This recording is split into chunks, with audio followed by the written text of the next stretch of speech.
उत्तराखंड में नदियों और जल स्रोतों के संरक्षण को लेकर प्रयास लगातार तेज किए जा रहे हैं। इसी कड़ी में 6 जुलाई को देहरादून में spring and river rejuvenation authority SARRA की 7वीं राज्य स्तरीय कार्यकारी समिति की बैठक आयोजित हुई, जिसमें नदी पुनर्जीवन, भू जल संवर्धन और एक जनपद एक नदी योजना की प्रगति की विस्तृत समीक्षा की गई। आइए देखते हैं ये विशेष रिपोर्ट।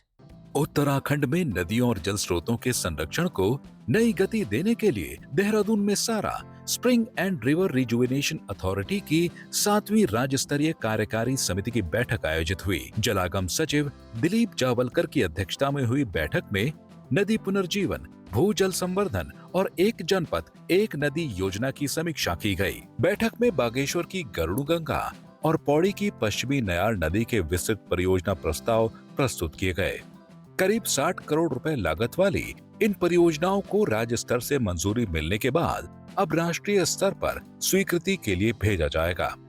सरकार ने बताया कि एक जनपद एक नदी योजना के तहत प्रदेश के सभी 13 जिलों में एक एक प्रमुख नदी के पुनर्जीवन पर काम चल रहा है। अब तक 13 नदियों के लिए 120 करोड़ रुपए से अधिक की DPR तैयार की जा चुकी है। वहीं भागीरथी ऐप के जरिए 4,490 जल स्रोतों की GIS आधारित मैपिंग और 5,775 जल संरचनाओं का डिजिटल डेटाबेस तैयार किया गया है।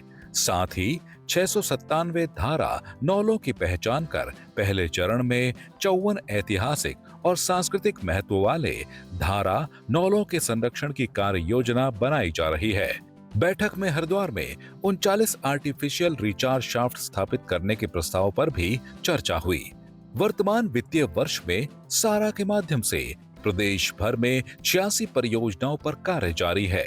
बैठक के अंत में जल संरक्षण और नदी पुनर्जीवन के लिए विभागों के बीच बेहतर समन्वय और जन भागीदारी पर जोर दिया गया।